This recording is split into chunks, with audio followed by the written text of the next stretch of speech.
ஒரு பெரிய நகரத்தில் ஒரு பழமையான சந்தை இருந்தது. அந்த சந்தை காலை முதல் இரவு வரை கூட்டம் நிறைந்திருக்கும். அங்கே இருந்த ஒரு சிறிய டீ ஷாப் தான் எல்லாருக்கும் meeting point.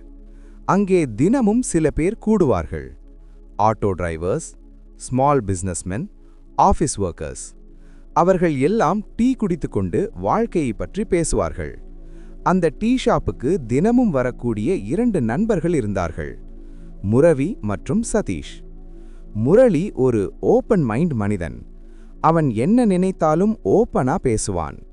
Business plan, family problems, மணி இஷ்யூஸ் எல்லாம் நண்பர்களிடம் ஷேர் பண்ணுவான்.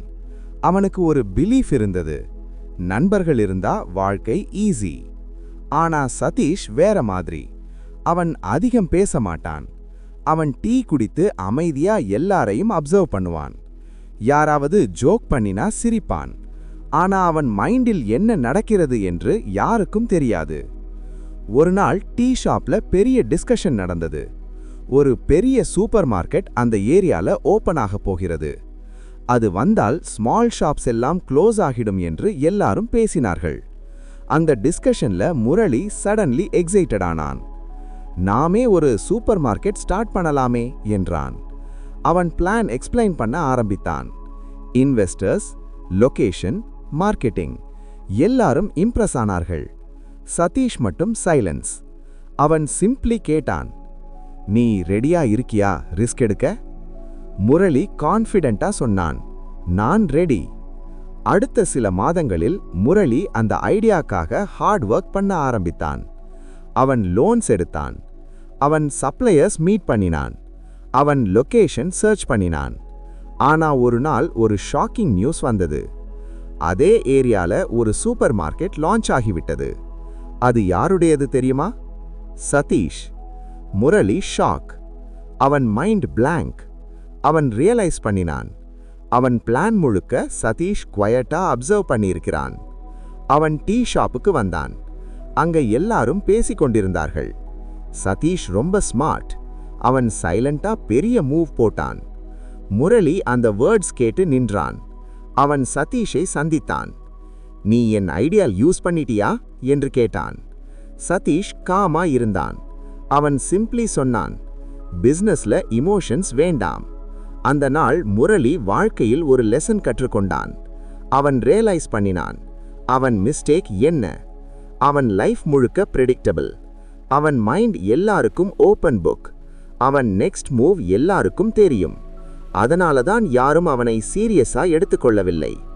அந்த நாளிலிருந்து முரளி சேஞ்ச் ஆக ஆரம்பித்தான். அவன் ஒரு சைலண்ட் ஃபேஸ் என்டர் ஆனான்.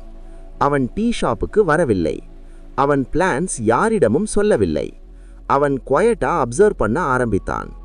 மாதங்கள் கடந்தது. 1 வருடம் கடந்தது. ஒரு நாள் அந்த ஏரியால பெரிய நியூஸ். ஒரு புதிய ரீட்டைல் செயின் லான்ச் ஆக போகிறது. அது மாடர்ன் டெக்னாலஜி யூஸ் பண்ணும் சூப்பர் மார்க்கெட். அந்த கம்பெனியின் பெயர் ரிவர் மார்ட். ஓப்பனிங் டே வந்தது. அந்த supermarket huge success. Customers crowd. Tea ஷாப்ல எல்லாரும் டிஸ்கஸ் பண்ணினார்கள், இந்த கம்பெனி ஓனர் யாரு? அந்த நாளில் ஓனர் ஃபைனலி வந்தார்.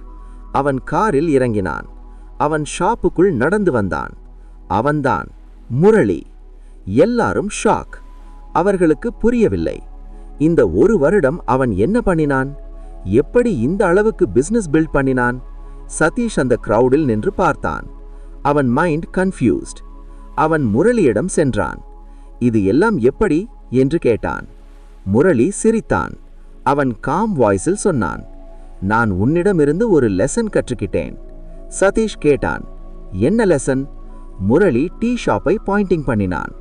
அவன் சொன்னான், அங்க நான் தினமும் என் மைண்ட் ஓபன் பண்ணினேன். அதனால எல்லாரும் என் நெக்ஸ்ட் மூவ் தெரிஞ்சுக்கிட்டாங்க. அவன் தொடர்ந்தான், ஆனா இப்போ நான் சேஞ்ச் ஆயிட்டேன். என் பிளான் யாருக்கும் தெரியாது. என் நெக்ஸ்ட் மூவ் யாருக்கும் புரியாது. அவன் மெதுவாக ஒரு லைன் சொன்னான், எதிரி உன்னை ஜெயிக்க ஒரே வழி உன் மைண்ட் புரிந்திருக்கணும். ஆனா உன் மைண்ட் ஒரு புதிரா இருந்தா யாராலும் உன்னை டிஃபீட் பண்ண முடியாது. சதீஷ் சைலண்ட். அவன் ரியலைஸ் பண்ணினான், முரளி ரிவெஞ்ச் எடுக்கவில்லை. ஆனா அவன் இவால்வ் ஆனான். அந்த நாளிலிருந்து டீ ஷாப்ல ஒரு சென்டென்ஸ் ஃபேமஸ் ஆனது.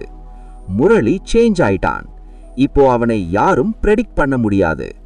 அதுதான் பவர். நீ பிரெடிக்டபிளா இருந்தா மக்கள் உன்னை கண்ட்ரோல் பண்ணுவார்கள். ஆனா நீ அன்பிரெடிக்டபிளா இருந்தா மக்கள் உன்னை ரெஸ்பெக்ட் பண்ணுவார்கள். உன் அடுத்த நகர்வு ஒரு புதிராக இருந்தால் உலகமே உன்னை கவனமாக பார்க்கும். நீங்க இந்த விஸ்டமை விரும்பினா உங்க எபிக் தமிழ் யோகி ஃபேமிலியில சேர்ந்து சப்ஸ்கிரைப் பண்ணுங்க மற்றும் பெல் ஐகானை அழுத்துங்க.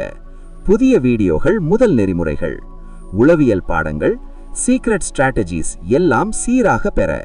வணக்கம். இது உங்கள் எபிக் தமிழ் யோகி.